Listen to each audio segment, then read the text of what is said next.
Sorak-sorai ribuan penonton bergemuruh di tribun sirkuit, namun di balik helm hitam berlogo merah putih itu, seorang anak muda bernama Veda Ega Pratama hanya fokus pada garis finish yang semakin dekat.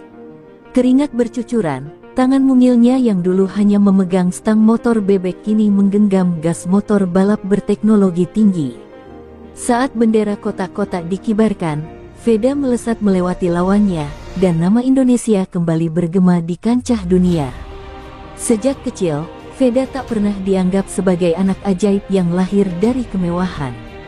Ia hanya anak sederhana dari Gunung Kidul, menghabiskan masa kecil di jalanan berdebu, berlatih dengan motor seadanya.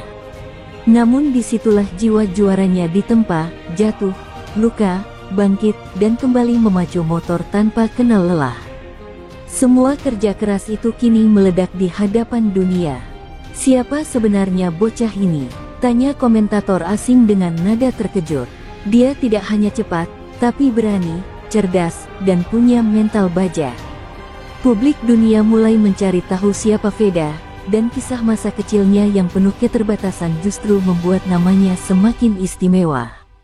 Dari gang kecil di Indonesia, kini ia berdiri di podium dunia dengan bendera merah putih berkibar di atas kepalanya.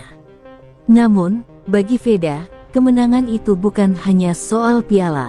Ia menatap podium dengan mata berair, teringat ayah yang pernah menjual motor kesayangannya demi membiayai latihan, teringat ibu yang menahan air mata setiap kali melihat anaknya pulang dengan luka. Semua pengorbanan itu kini terbayar lunas dengan gemuruh Indonesia Raya yang mengalun di sirkuit asing. Meski begitu, sorotan kamera bukanlah sesuatu yang mudah ia hadapi. Wartawan, sponsor, dan manajer tim mulai mengerubunginya. Semua ingin menggali kisah bocah ajaib dari Asia Tenggara ini. Veda hanya bisa tersenyum canggung, meski hatinya gemetar. Ia tahu hidupnya tak akan pernah sama lagi setelah hari itu. Di balik euforia kemenangan, ada sesuatu yang jauh lebih besar yang sedang menanti. Para petinggi tim papan atas sudah mulai berbisik di padok. Mereka tahu, bintang baru ini tidak boleh dibiarkan lepas. Satu kalimat terdengar dari seorang manajer tim besar, "Kita harus merebut anak ini, apapun harganya." Hari itu bukan hanya hari kemenangan Veda di lintasan, tapi hari lahirnya sebuah era baru. Dunia motorsport menyaksikan kebangkitan seorang anak muda yang akan mengubah peta persaingan MotoGP. Dan tanpa ia sadari, kemenangan pertama itu hanyalah pintu kecil menuju badai besar yang akan mengguncang hidupnya. Hari kemenangan pertama itu ternyata hanyalah awal dari rentetan kejutan yang mengguncang dunia balap. Veda, bocah berusia belasan tahun dengan tubuh mungil, kembali naik motor di balapan berikutnya. Semua orang mengira kemenangannya hanyalah keberuntungan sekali waktu. Namun ketika lampu start padam, Veda melesat bagaikan peluru, menyalip satu persatu lawan dengan keberanian yang membuat tribun berteriak tak percaya. Di lap terakhir, ketika semua pebalap top sudah kelelahan menjaga ritme, Veda justru tampil makin beringas. Ia mengerem di titik mustahil, menikung dengan sudut yang membuat penonton menahan napas, lalu melesat di garis lurus dengan tenaga penuh. Saat melewati garis finish pertama kali lagi, dunia terdiam sesaat sebelum akhirnya bergemuruh. Dua kemenangan beruntun, dan semua mata kini benar-benar tertuju padanya. Ini bukan kebetulan, ini lahirnya monster baru di lintasan, seru komentator internasional. Kamera menyorot wajah muda Veda yang polos tapi dipenuhi api juang. Para lawan yang jauh lebih senior hanya bisa menggeleng tak percaya, bagaimana mungkin bocah sekecil itu bisa begitu dingin dan tangguh melawan tekanan. Sorakan penonton semakin menggila. Banyak fans dari berbagai negara yang mulai membawa bendera Indonesia ke tribun, berteriak menyebut nama Veda seolah ia adalah milik mereka juga. Media sosial meledak dengan cuplikan aksi gokilnya di tikungan, video yang viral dengan jutaan penonton hanya dalam hitungan jam. Veda yang dulu asing, kini menjadi ikon baru motorsport dunia. Namun, di balik semua euforia itu, beban di pundaknya semakin berat. Setiap kemenangan seolah menjadi janji baru yang harus ia tepati lagi. Wartawan mulai mengejarnya dengan pertanyaan-pertanyaan menusuk, apakah kau siap jadi juara dunia termuda? Atau apakah kau sudah memikirkan tim mana yang akan kau bela di masa depan? Veda hanya bisa menjawab dengan senyum tipis, meski di dalam hatinya ia belum benar-benar siap. Dentuman kemenangan demi kemenangan membuat Veda bak meteor yang melesat tanpa bisa dihentikan. Tapi meteor yang terlalu terang pasti mengundang banyak mata, dan tidak semuanya penuh kekaguman. Di balik padok, tim-tim besar mulai merencanakan langkah. Ada yang ingin merangkulnya, ada pula yang diam-diam menganggapnya ancaman bagi dominasi mereka.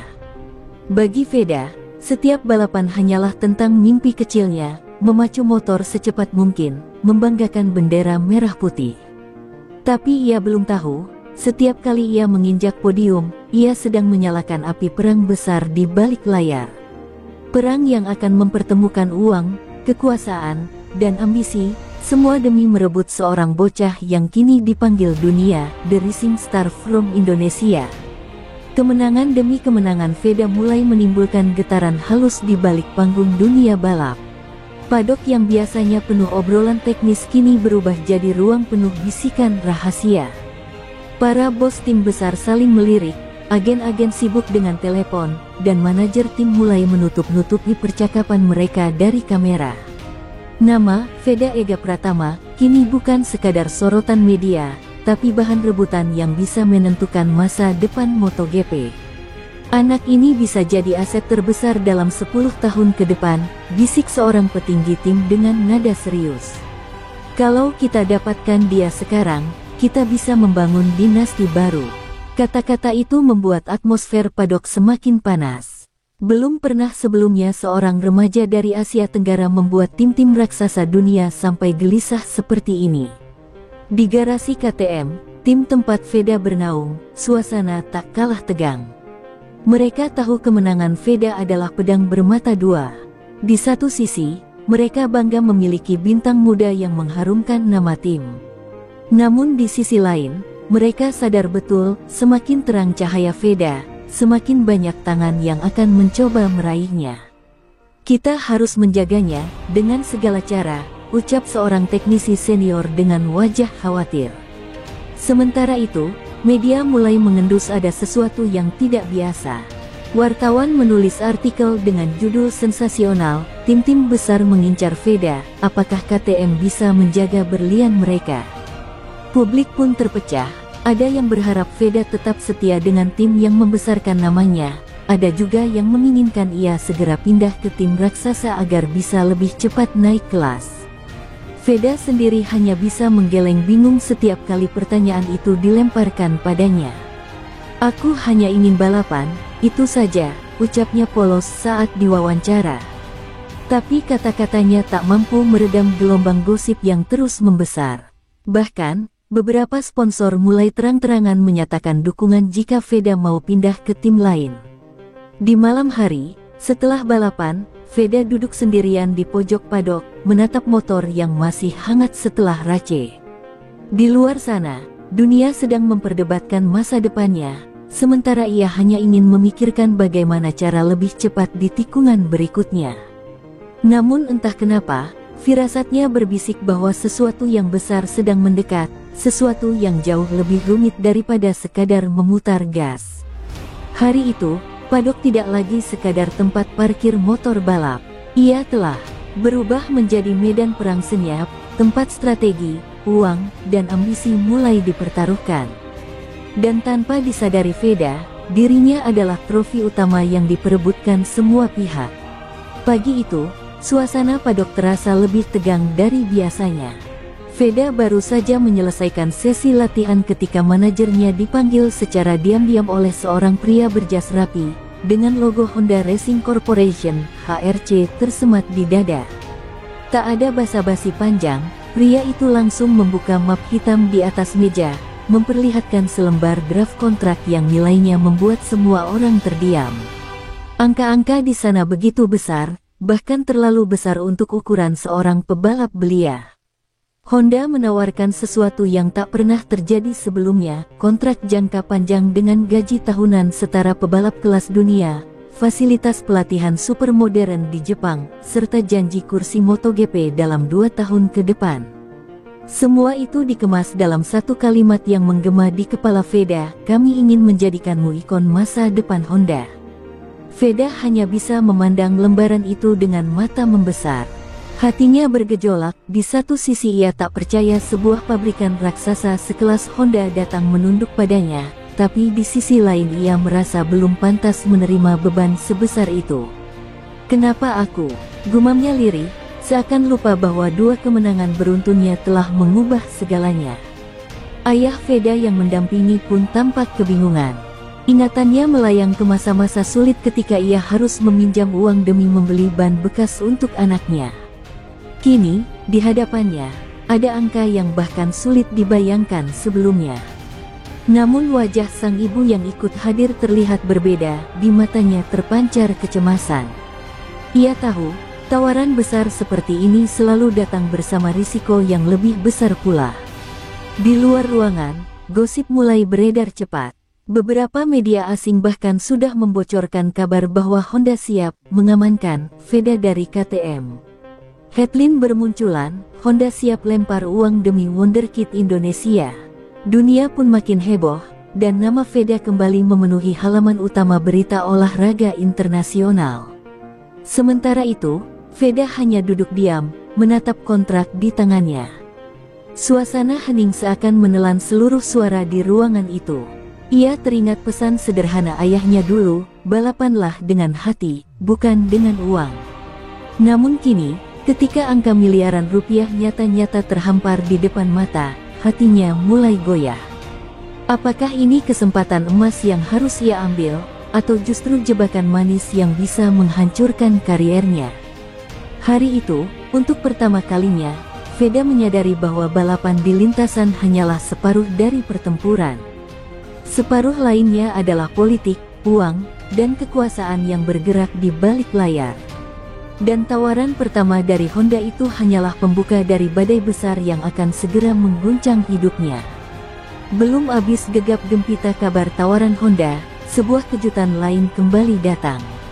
Kali ini dari arah berbeda, seorang pria berwibawa dengan jaket biru gelap dan logo garpu tala di dadanya muncul di padok. Ia memperkenalkan diri sebagai utusan resmi Yamaha Factory Racing. Tidak seperti Honda yang datang dengan map tebal berisi angka-angka kaku, Yamaha datang dengan gaya yang lebih elegan. Mereka tidak langsung bicara soal uang, melainkan tentang mimpi dan kebebasan. "Veda," ucap pria itu dengan suara tenang, "kami tidak hanya ingin menjadikanmu pebalap, tapi legenda. Kami akan memberimu kebebasan penuh untuk berkembang, kesempatan mengendarai motor prototipe terbaru kami, bahkan akses langsung ke akademi eksklusif Yamaha di Eropa. Dan satu hal yang pasti, kami tidak akan mengekangmu dengan kontrak yang membatasi jiwa mudamu." Kata-kata itu menusuk hati Veda lebih dalam daripada angka-angka fantastis yang ditawarkan Honda. Ayah Veda terdiam. Sang ibu justru terlihat sedikit lega mendengar kalimat-kalimat itu, seolah Yamaha benar-benar memahami bahwa anaknya bukan sekadar mesin pencetak kemenangan. Namun, semua kebaikan itu tidak datang tanpa harga. Setelah beberapa menit berbincang, pria itu akhirnya meletakkan sebuah dokumen tipis di meja. Nilainya memang tidak sebesar Honda, tapi masih jauh melampaui apapun yang pernah dibayangkan keluarga Veda. Kabar kedatangan Yamaha tersebar lebih cepat dari api yang menyambar bensin. Media langsung membuat narasi baru, Honda dan Yamaha rebutan Veda, duel klasik terulang di padok. Dunia motorsport mendidih, membandingkan tawaran kedua raksasa itu. Sebagian fans menilai Honda lebih menjanjikan secara materi, tapi tak sedikit yang berkata Yamaha bisa memberikan Veda ruang untuk tumbuh tanpa tekanan. Di tengah riuh perdebatan, Veda merasa semakin terhimpit. Ia baru saja meraih mimpi sebagai juara muda, tapi kini mimpinya terasa terancam berubah menjadi dilema yang menyesakkan. Setiap malam ia terjaga, memikirkan pilihan mana yang benar. Di satu sisi, Honda dengan kontrak gila yang menjamin masa depan finansialnya. Di sisi lain, Yamaha dengan janji kebebasan dan jalan menuju legenda. Ketika ia duduk sendirian di kamarnya, suara hatinya berbisik lirih, "Aku hanya ingin balapan." Mengapa semua ini terasa seperti politik yang rumit? Namun ia juga sadar, jalan menuju puncak MotoGP tidak hanya ditentukan oleh kecepatan di lintasan, tapi juga oleh keputusan di balik meja kontrak. Dan malam itu, di balik pintu padok yang tertutup rapat, satu hal mulai jelas, perebutan Veda Ega Pratama bukan lagi sekadar gosip. Ini adalah perang terbuka antara raksasa-raksasa dunia balap, dan Veda, tanpa ia sadari, telah menjadi medan pertempuran yang diperebutkan oleh kekuatan besar. Riuhnya tawaran dari Honda dan Yamaha membuat markas besar KTM bergolak. Mereka yang selama ini membesarkan Veda merasa dikhianati oleh kenyataan bahwa dua rival abadi berani masuk begitu dalam ke wilayah mereka. "Kita tidak boleh membiarkan anak itu lepas," ujar salah satu direktur dengan nada tegas. Dalam ruang rapat yang tertutup rapat, nama Veda disebut berulang-ulang, seakan ia bukan lagi sekadar pebalap muda, melainkan fondasi masa depan KTM di MotoGP. Di padok, para mekanik yang telah menemani Veda sejak awal ikut merasa gelisah. Mereka ingat betul bagaimana bocah itu dulu datang dengan mata berbinar, penuh rasa ingin tahu, dan sekarang diincar oleh tim-tim raksasa. Ada rasa bangga, tapi juga rasa takut. "Kalau dia pergi, apa yang tersisa untuk kita?" gumam salah seorang teknisi, menatap motor yang masih terparkir sunyi. Tak butuh waktu lama, KTM akhirnya menggerakkan langkah. Seorang utusan penting mendatangi keluarga Veda secara pribadi, bukan di padok, melainkan di sebuah ruang pertemuan eksklusif di hotel mewah. Di sana, KTM membuka kartu terakhirnya, sebuah kontrak dengan nilai lebih besar dari Honda, bahkan dilengkapi bonus menggiurkan jika Veda berhasil meraih gelar dunia. Namun yang paling mengejutkan bukanlah uang, melainkan janji, "Kami akan menjadikanmu ikon utama KTM, wajah baru proyek MotoGP kami. Kau akan jadi Marc Marquez versi KTM." Kalimat itu membuat ruangan hening. Ayah Veda menatap lekat utusan KTM, seolah mencari kebohongan di balik kata-katanya. Sang ibu semakin cemas, membayangkan beban yang akan ditanggung anaknya jika ia benar-benar dijadikan tumpuan harapan sebuah pabrikan global. Sementara Veda sendiri hanya bisa terdiam, dadanya berdebar keras, seakan ia baru saja mendengar ramalan takdir yang menakutkan. Di luar ruangan, media makin menggila. Artikel-artikel bermunculan dengan nada provokatif, "Honda vs Yamaha vs KTM, perang uang demi wonderkid Indonesia." Sosial media mendidih, fans saling berdebat, bahkan ada yang membuat petisi online agar Veda tetap setia bersama KTM. Nama Veda kini bukan lagi sekadar trending, tapi sudah menjadi simbol nasionalisme dan kebanggaan bangsa. Namun di balik semua itu, hati Veda semakin berkecamuk. 3 jalan terbentang di hadapannya, uang gila-gilaan dari Honda, kebebasan legendaris dari Yamaha, atau tahta utama sebagai ikon KTM. Semuanya tampak menggiurkan, tapi juga menakutkan. Ia merasa seperti burung kecil yang dipaksa memilih sangkar emas, indah, megah, tapi tetap saja sangkar. Dan di tengah kebingungan itu, Veda sadar satu hal, apapun pilihannya nanti, ia tak akan bisa kembali ke masa lalu. Jalan yang ia tempuh kini bukan lagi sekadar lintasan balap, melainkan arena pertarungan kepentingan global. Dan ia, seorang anak muda dari Gunung Kidul, menjadi pusat badai yang tak pernah ia bayangkan sebelumnya. Kabar perebutan Veda Ega Pratama akhirnya meledak seperti bom waktu. Apa yang sebelumnya hanya berbisik di padok, kini menjadi konsumsi publik internasional. Media global berebut judul paling sensasional, The Most Wanted Rider, Veda, berlian Asia yang diperebutkan raksasa dunia, hingga perang kontrak miliaran dolar. Dalam sekejap, wajah Veda menghiasi halaman depan majalah olahraga dari Tokyo hingga New York. Televisi menayangkan potongan video aksinya, disertai analisis dari pakar balap yang mendebatkan, apakah Veda lebih cocok bersama Honda, Yamaha, atau tetap bersama KTM. Bahkan talk show populer di Eropa menghadirkan segmen khusus berjudul Veda Effect. Anak muda itu, yang baru saja menjejakkan kaki di panggung internasional, kini dibicarakan sejajar dengan legenda-legenda MotoGP. Namun semakin tinggi sorotan media, semakin besar pula tekanan yang ia rasakan. Setiap kali ia muncul di depan publik, blitz kamera membutakan matanya, mikrofon menodong wajahnya, dan pertanyaan-pertanyaan tajam terus menghujani. Kapan kau akan mengumumkan tim baru? Apakah benar Honda sudah menyodorkan kontrak $10 juta? Apakah KTM akan kehilanganmu? Veda hanya bisa tersenyum kaku, meski hatinya bergetar. Di Indonesia, situasinya lebih panas lagi.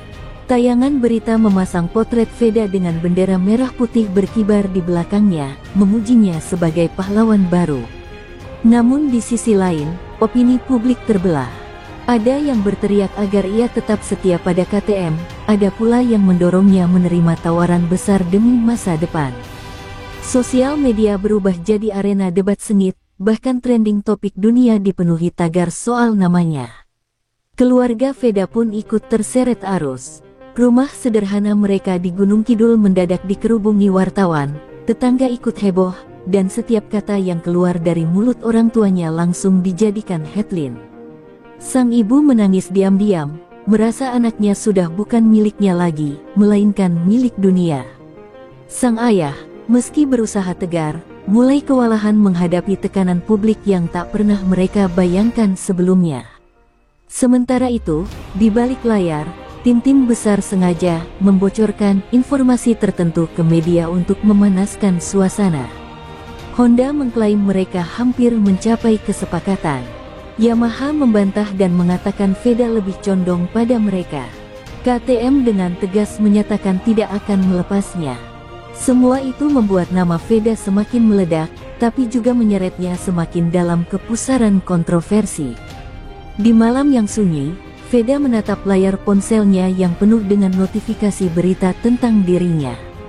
Ia menarik napas panjang. Aku hanya ingin balapan, bisiknya lirih. Namun kini, dunia sudah mengubahnya menjadi cerita besar, sebuah drama global yang terus berputar, dengan dirinya sebagai pusatnya. Dan ia tahu, badai ini baru saja dimulai. Rumah sederhana keluarga Veda di Gunung Kidul yang dulu tenang kini berubah menjadi pusat perhatian dunia. Wartawan lokal hingga internasional bergantian berdiri di depan pagar, menunggu komentar dari ayah atau ibu Veda. Tetangga pun ikut heboh, sebagian bangga, sebagian lagi penasaran, bahkan ada yang ikut memberi nasihat seakan tahu apa yang terbaik bagi sang bocah ajaib. Keheningan desa lenyap, digantikan hiruk-pikuk yang mencekik. Di ruang tamu kecil yang penuh dengan tumpukan karangan bunga ucapan selamat, suasana justru tidak seindah tampak luar. Ayah Veda duduk dengan wajah tegang, menatap tumpukan draft kontrak dari Honda, Yamaha, dan KTM. Baginya, ini bukan sekadar angka di atas kertas, ini adalah masa depan anaknya, masa depan keluarga. Veda, kesempatan seperti ini tidak datang dua kali. Kau harus pikirkan baik-baik, ucapnya dengan nada berat. Namun sang ibu menatap anaknya dengan mata berkaca-kaca. Nak, ibu takut. Semua ini terlalu cepat, terlalu besar. Kau masih muda, bagaimana kalau kau tertekan? Bagaimana kalau mereka hanya memanfaatkanmu? Kalimat itu membuat suasana kian panas. Untuk pertama kalinya, kedua orang tuanya berbeda pandangan, ayah mendorong ke arah ambisi besar, ibu menahan dengan rasa khawatir seorang ibu. Veda hanya bisa duduk terpaku di tengah. Kepalanya pening, seakan dunia yang berputar begitu cepat menghantam tubuh mungilnya. Ia teringat masa kecilnya, ketika satu-satunya hal yang dipikirkan hanyalah bagaimana agar bisa membeli bensin untuk berlatih. Kini, miliaran rupiah dan kontrak internasional diperebutkan atas namanya. Rasanya tak masuk akal, seolah hidupnya melompat terlalu jauh tanpa jeda. Di malam hari, perdebatan keluarga semakin sering terjadi. Ayahnya mulai berbicara tentang strategi jangka panjang, bagaimana kontrak besar bisa mengamankan masa depan. Ibunya justru semakin cemas, bahkan beberapa kali menangis diam-diam di kamar. Veda mendengar semuanya, dan itu membuat hatinya teriris. Ia mencintai keduanya, Tapi kini ia dipaksa memilih jalan yang bisa melukai salah satu. Tekanan tak hanya datang dari keluarga. Telepon dari sponsor terus berdatangan, agen-agen asing silih berganti menghubungi, dan setiap pesan selalu disertai kalimat menggoda, "Kami bisa menjadikanmu lebih besar dari yang kau bayangkan." Veda merasa dirinya bukan lagi anak yang punya kendali, melainkan pion kecil di papan catur yang sedang dimainkan banyak tangan. Malam itu, Veda keluar dari rumah, menatap langit Gunung Kidul yang bertabur bintang. Ia menarik napas dalam-dalam, mencoba mencari ketenangan di balik kekacauan. Namun, semakin ia menatap bintang, semakin jelas satu hal, kehidupannya yang sederhana sudah lenyap. Kini ia berdiri di persimpangan yang akan menentukan apakah ia akan menjadi legenda, atau justru hancur sebelum sempat mewujudkan mimpinya. Tak lama setelah kabar keluarga Veda dilanda dilema besar, badai lain datang menerpa. Agen-agen internasional mulai berdatangan seperti lalat mengerubungi madu. Mereka menawarkan janji manis, kontrak eksklusif, manajemen karir profesional, hingga jalan pintas menuju MotoGP. Di setiap proposal, selalu ada kalimat yang membuat Veda terguncang, "Kau tidak perlu pusing, kami yang akan mengurus segalanya. Kau hanya perlu balapan." Kedengarannya indah, tapi entah mengapa justru terasa seperti jebakan halus. Di sisi lain, sponsor global juga tak mau ketinggalan. Sebuah perusahaan minuman energi raksasa menawarkan kontrak iklan dengan nilai fantastis, namun dengan syarat Veda harus menandatangani kontrak bersama tim tertentu.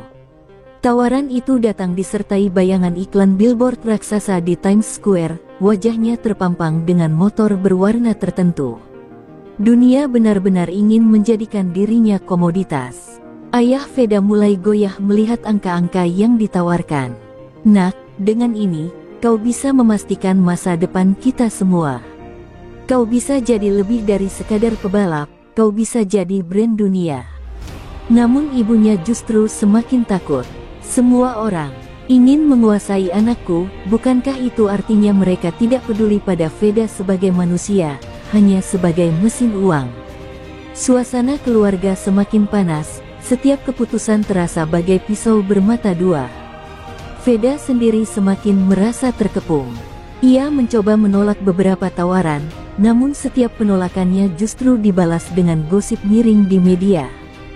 Veda menolak sponsor X, apakah dia sombong? Atau apakah ia sudah dibeli oleh tim lain? Berita-berita itu menyebar cepat, membuatnya terlihat serakah di mata sebagian publik. Padahal, ia hanya ingin tetap murni sebagai pebalap. Di balik layar, para agen bahkan saling menjatuhkan. Ada yang menyebar isu bahwa agen lain tidak kompeten, ada pula yang berusaha mendekati Veda lewat jalur keluarga. Salah satunya bahkan mencoba membujuk dengan cara licik, menawarkan uang tunai dalam koper hanya untuk tanda tangan awal. Ayah Veda menolak keras, namun kejadian itu membuktikan bahwa dunia di sekeliling mereka semakin kotor. Bagi Veda, semua ini terasa bagai dunia yang asing. Ia merasa semakin jauh dari alasan awal ia mencintai balapan. Bukannya lagi soal adrenalin di lintasan atau mimpi masa kecil, tapi kini soal siapa yang mampu menawar lebih tinggi. Hatinya berteriak, tapi ia tak tahu harus bicara pada siapa. Dan malam itu, ketika semua orang sudah terlelap, Veda menulis di buku catatannya, "Aku hanya ingin membalap, bukan dijadikan rebutan. Jika semua ini adalah harga dari sebuah kemenangan, apakah aku siap membayarnya?" Ia tahu, badai ini belum reda. Justru, ia baru masuk ke tengah pusarannya. Di tengah riuhnya dunia luar yang terus memperdebatkan masa depannya, Veda mendapati dirinya terjebak dalam kesunyian batin yang semakin menyesakan. Setiap kali ia berdiri di garasi padok, menatap motor balap yang selama ini menjadi sumber kebahagiaannya, kini yang ia rasakan hanya kebingungan. Mesin yang biasanya berderu memberi semangat, justru terdengar seperti beban berat yang memanggilnya ke arah yang tak pasti. Ada malam-malam panjang ketika Veda terjaga sendirian. Di hadapannya, bertumpuk draft kontrak, brosur sponsor, dan artikel berita dengan wajahnya terpampang lebar. Ia menatap semua itu tanpa daya, seakan-akan ia hanyalah boneka yang diperebutkan, bukan lagi seorang pebalap muda dengan mimpi sederhana. Apakah aku masih Veda yang dulu? Pertanyaan itu terus menghantui setiap kali ia menutup mata. Ayahnya mulai sering berbicara tentang masa depan yang cerah, tentang bagaimana kontrak besar bisa mengubah nasib keluarga dan bangsa. Ibunya sebaliknya, semakin tenggelam dalam rasa cemas, takut anaknya hancur di bawah tekanan. Veda berada di tengah badai dua suara yang sama-sama penting, membuatnya semakin bingung harus mendengarkan siapa. Dalam beberapa kesempatan, Veda mencoba berbicara dengan manajernya. Namun jawaban yang ia dapat selalu penuh strategi bisnis, bukan jawaban yang menyentuh hatinya. Kau harus memilih, cepat atau lambat. Dunia menunggu keputusanmu, kata sang manajer dengan dingin. Kalimat itu justru semakin menusuk, seakan waktu berlari lebih cepat daripada langkahnya. Di lintasan balap, tekanan itu mulai terlihat. Veda tetap cepat, tetap berani, namun beberapa kali ia kehilangan fokus. Tikungan yang biasanya ia kuasai dengan tenang kini terasa menakutkan, karena pikirannya terbagi antara mengejar kemenangan dan memikirkan kontrak di balik garis finish. Para komentator mulai bertanya-tanya, apakah tekanan media mulai menggerus mental bocah ajaib ini. Di kamar hotelnya selepas balapan, Veda berdiri di depan cermin. Ia menatap bayangan dirinya sendiri, seorang remaja yang tiba-tiba menjadi pusat dunia. Namun semakin lama ia menatap, semakin asing wajah itu baginya. Ia ingin menangis, tapi air matanya seakan membeku. Aku hanya ingin balapan, kenapa semuanya jadi serumit ini? Bisiknya pelan, nyaris patah. Dan di saat itulah, Veda sadar bahwa badai yang ia hadapi bukan sekadar perang kontrak, melainkan perang melawan dirinya sendiri. Ia bimbang, hilang arah, terhimpit antara mimpi dan kenyataan. Dan di balik semua kegemilangan yang dilihat dunia, seorang bocah berusia belasan tahun sedang berjuang sendirian melawan rasa takut yang kian menelan hatinya. Suatu pagi yang tenang, sebuah berita mengejutkan dunia balap. Media besar internasional membocorkan dokumen kontrak yang konon sudah ditandatangani oleh Veda dengan salah satu tim elit Eropa. Berita itu seketika membuat gempar, para komentator menyebutnya sebagai pengkhianatan, sementara netizen berebut melontarkan komentar sinis. Padahal, Veda bahkan tidak pernah melihat dokumen itu sebelumnya. Dunia seolah kompak menudingnya tanpa memberi kesempatan untuk menjelaskan. Veda terperangah saat membaca berita tersebut. Ia meremas kertas koran dengan gemetar, jantungnya berdetak tak terkendali. Ini bohong, aku tidak pernah menandatanganinya, teriaknya kepada ayahnya. Namun ayahnya juga terlihat panik, karena nama mereka sudah tercoreng. Sementara ibunya menangis, merasa semua ini adalah permainan kotor yang sengaja dipasang untuk menjatuhkan anaknya. Tak butuh waktu lama, para agen dan sponsor lain yang selama ini mengerubungi Veda mulai mundur perlahan. Mereka tak ingin terseret dalam kontroversi. Telepon yang biasanya berdering tak henti kini senyap.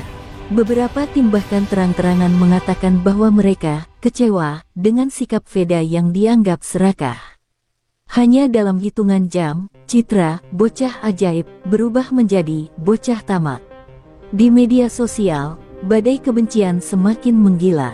Ada yang menuduh Veda terlalu muda tapi sudah rakus, ada pula yang menyebut keluarganya haus uang.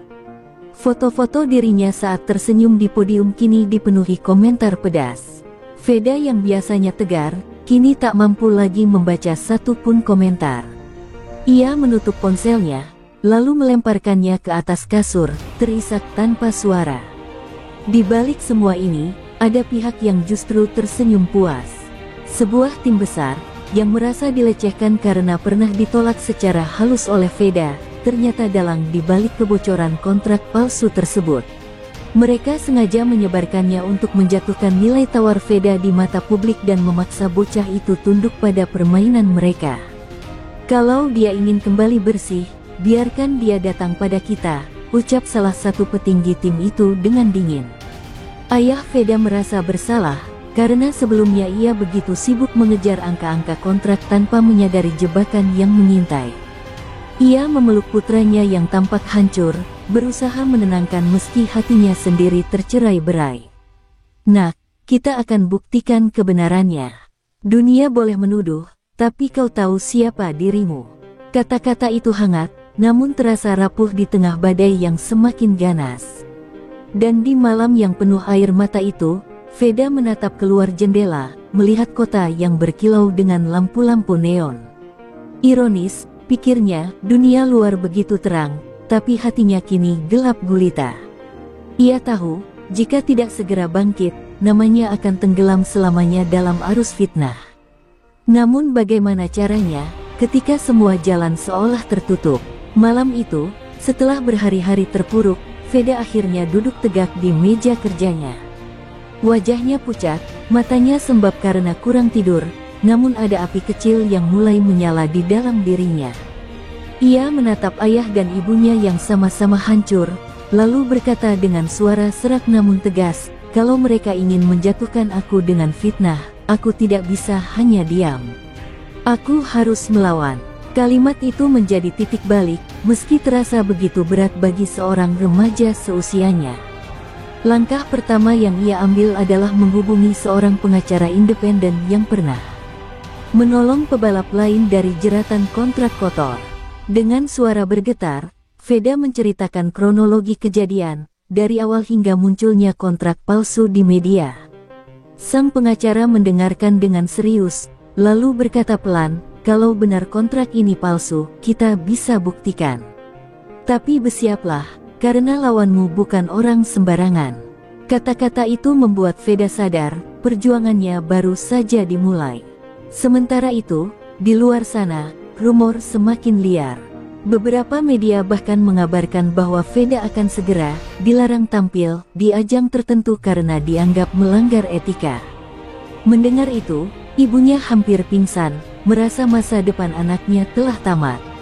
Namun Veda justru semakin menguatkan tekadnya.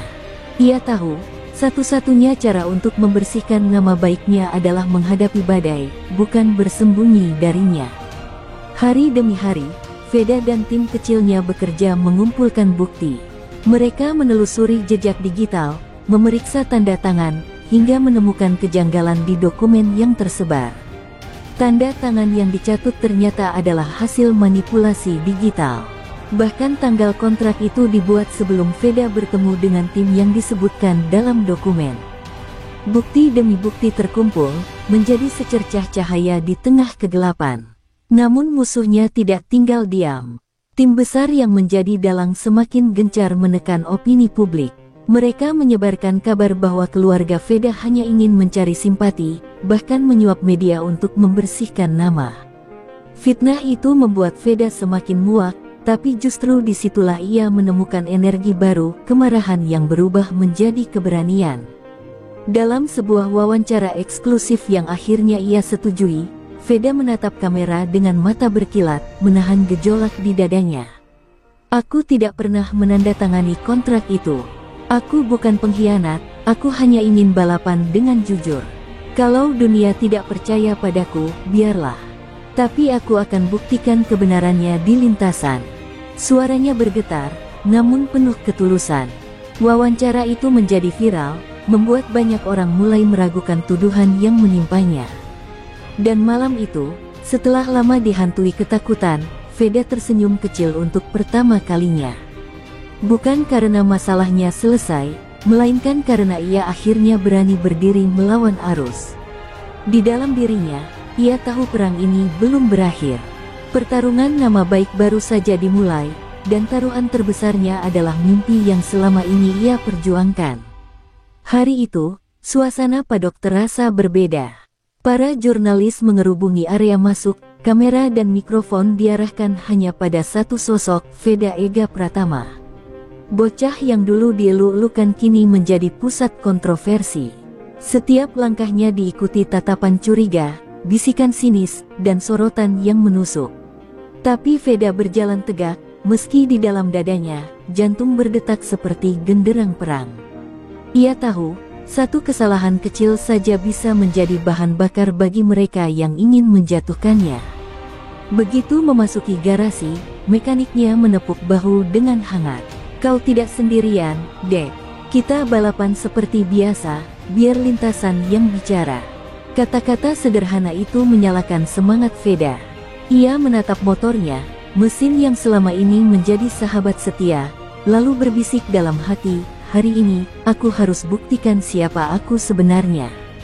Namun tekanan dari luar benar-benar terasa. Beberapa lawan di lintasan melontarkan ejekan sebelum start. Ada yang berkata sinis, semoga kontrak palsumu ikut balapan juga, disambut tawa rekan-rekannya. Veda hanya menggertakkan gigi, mencoba menahan amarah. Ia tidak boleh terpancing, karena hari ini bukan tentang membalas hinaan, melainkan membungkamnya dengan kecepatan. Saat lampu start padam, motor Veda melesat bagai peluru. Sejak tikungan pertama, ia menunjukkan keberaniannya. Sorak-sorai penonton yang tadinya datar perlahan berubah menjadi riuh, melihat bocah yang difitnah itu melibas satu demi satu lawan di depannya. Kamera televisi tak henti menyorotnya, sementara komentator mulai terdiam, tak percaya dengan apa yang mereka saksikan. Di tengah balapan, hujan rintik turun, membuat lintasan licin dan berbahaya. Banyak pembalap tergelincir, namun Veda justru semakin menggila. Dengan insting yang tajam, ia menguasai setiap tikungan berbahaya. Para penonton menahan napas, sadar bahwa anak muda ini sedang mempertaruhkan segalanya, bukan hanya kemenangan, tapi juga harga diri yang diinjak-injak. Dan benar saja, di lap terakhir, Veda memimpin balapan. Suara sorakan berubah menjadi teriakan histeris. Dia masih bocah, tapi berani melawan badai, teriak salah satu komentator. Saat melintasi garis finish, bendera kotak-kotak berkibar, dan Veda menengadah ke langit, air hujan bercampur dengan air matanya. Ia tidak hanya memenangkan lomba, tapi juga merebut kembali kepercayaan ribuan pasang mata yang sebelumnya meragukannya. Namun ketika ia masuk ke pit lane, ekspresinya tidak sepenuhnya lega. Veda tahu, kemenangan ini hanya langkah awal. Fitnah besar masih menggantung di kepalanya, dan musuh-musuh yang bersembunyi di balik layar tentu tidak akan tinggal diam. Tapi setidaknya, hari ini ia sudah memberi satu pesan keras, namanya tidak akan bisa dikubur dengan kebohongan. Kemenangan Veda di lintasan ternyata bukan akhir dari penderitaan, melainkan awal babak baru. Malam itu, ketika sorakan publik mulai berubah menjadi pujian, sebuah rapat rahasia digelar di ruang konferensi hotel mewah. Beberapa orang bersetelan rapi duduk di balik meja panjang, wajah mereka penuh amarah. Anak itu terlalu berbahaya. Kalau dibiarkan, semua skenario kita hancur, ujar salah satu pria berambut perak, yang selama ini dikenal sebagai tokoh berpengaruh di dunia balap. Mereka adalah dalang di balik fitnah kontrak palsu, dan kekalahan mereka hari itu terasa seperti tamparan. Sementara itu, Veda duduk di kamar hotelnya, ditemani ibunya yang masih belum berhenti menangis lega. Ayahnya menepuk bahunya, bangga sekaligus cemas. Kau sudah membuktikan siapa dirimu, nak. Tapi ingat, mereka tidak akan berhenti di sini, ucapnya lirih.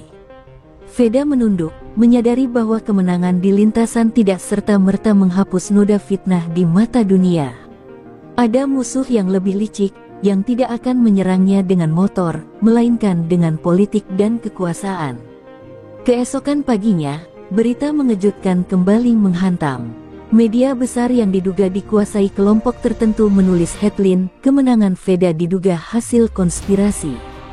Mereka menuduh balapannya dimanipulasi, bahkan ada tuduhan absurd bahwa rival sengaja mengalah karena dibayar. Tuduhan itu menyebar begitu cepat, menghancurkan kembali sedikit demi sedikit kepercayaan yang baru saja ia bangun. Di garasi, manajernya menatap Veda dengan wajah muram.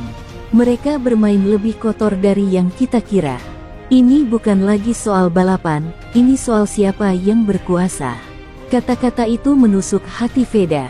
Ia remaja berusia belasan, tapi kini dipaksa menghadapi konspirasi kelas atas yang bahkan orang dewasa pun tak sanggup melawan.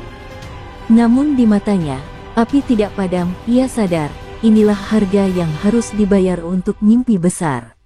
Malamnya, Veda menerima pesan anonim di ponselnya. Foto wajahnya terpampang, disertai teks singkat, "Berhenti sekarang, atau semua yang kau cintai akan hancur."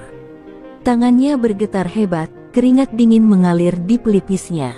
Ia menunjukkan pesan itu pada ayahnya, dan seisi kamar hotel mendadak diliputi ketegangan. Ancaman ini bukan sekadar fitnah, nyawa keluarganya kini ikut dipertaruhkan. Namun alih-alih menyerah, Veda justru menggenggam ponsel itu erat-erat. "Kalau mereka pikir aku akan lari hanya karena ancaman, mereka salah besar," ucapnya dengan suara tegas meski tubuhnya bergetar. Tekad itu membuat ayahnya tercengang. Veda tidak lagi sekadar anak kecil yang ingin balapan, ia telah menjadi simbol perlawanan terhadap kekuatan kotor yang ingin menghancurkannya. Dan di luar sana, dalang-dalang fitnah menyadari satu hal, bocah yang mereka remehkan ternyata punya keberanian yang bahkan tidak dimiliki banyak orang dewasa. Pertarungan belum selesai. Justru semakin jelas, musuh dalam bayangan itu akan segera memperlihatkan wajah aslinya, dan Veda harus siap menghadapi guncangan yang lebih besar lagi. Hari itu, suasana padok berubah jadi arena persidangan tak resmi. Semua mata media, ofisial, bahkan rival-rival Veda tertuju pada satu pengumuman penting dari Komite Investigasi Balap Internasional. Setelah berminggu-minggu menyelidiki kontrak palsu, fitnah, dan manipulasi berita, akhirnya mereka mengumumkan hasilnya. Jantung Veda berdegup kencang, tubuhnya tegang, sementara keluarganya berpegangan tangan erat di belakangnya. Setelah melalui bukti digital, kesaksian saksi kunci, dan investigasi mendalam, kami menyatakan fitnah terhadap Veda Ega Pratama adalah rekayasa terencana. Suara tegas itu bergema, membuat ruangan seakan runtuh. Semua orang terdiam, lalu riuh sorak-sorai pecah. Dalang yang selama ini bersembunyi akhirnya disebut, sekelompok orang dalam jaringan sponsor gelap yang tak rela Veda memilih tim tertentu. Nama mereka dibacakan satu persatu, wajah mereka pucat, reputasi mereka hancur di depan dunia. Veda menunduk, air matanya menetes tanpa ia sadari. Semua rasa sakit, fitnah, bahkan ancaman yang ia tanggung kini menemukan jawaban. Ia menoleh pada ayah dan ibunya, lalu berkata lirih, "Kita menang, yah, Bu, bukan di lintasan, tapi dalam kebenaran." Sang ibu langsung memeluknya erat, seakan tak ingin melepaskannya lagi. Namun, kemenangan itu juga membawa konsekuensi besar. Karena kebenaran telah terbongkar, tawaran dari berbagai pabrikan kini datang tanpa henti. Honda, Yamaha, KTM, bahkan Ducati, semuanya mengajukan kontrak dengan nilai yang membuat kepala siapapun berputar. Dunia menyaksikan perebutan paling panas dalam sejarah balap. Seorang remaja Indonesia yang baru saja melewati badai kini menjadi pusat jagat raya motorsport. Di tengah riuh rendah itu, Veda berdiri dengan wajah tegar. "Aku tidak akan memilih hanya karena angka," katanya dalam wawancara yang langsung viral di seluruh dunia. "Aku akan memilih jalan yang membawaku pada mimpi, bukan jebakan." Kalimat sederhana itu membuat namanya semakin dihormati, bukan hanya sebagai pebalap, tapi juga sebagai simbol keteguhan hati. Malamnya, di balkon hotel yang menghadap kota penuh cahaya, Veda memandangi langit yang tenang. Ia sadar, ini bukan akhir, melainkan awal dari perjalanan yang lebih besar. Di depan sana, MotoGP menantinya, dan dunia siap menyaksikan apakah bocah yang dulu hanya mengendarai motor bebek di sirkuit kecil bisa menjadi legenda sejati. Dan di hatinya, ia tahu satu hal, badai fitnah, konspirasi, bahkan ancaman, semuanya sudah ia lalui. Kini yang tersisa hanyalah lintasan, kecepatan, dan mimpi yang sejak kecil ia genggam. Veda Ega Pratama, anak bangsa, akhirnya bangkit sebagai simbol harapan dan keberanian, dengan kebenaran sebagai mesin penggeraknya.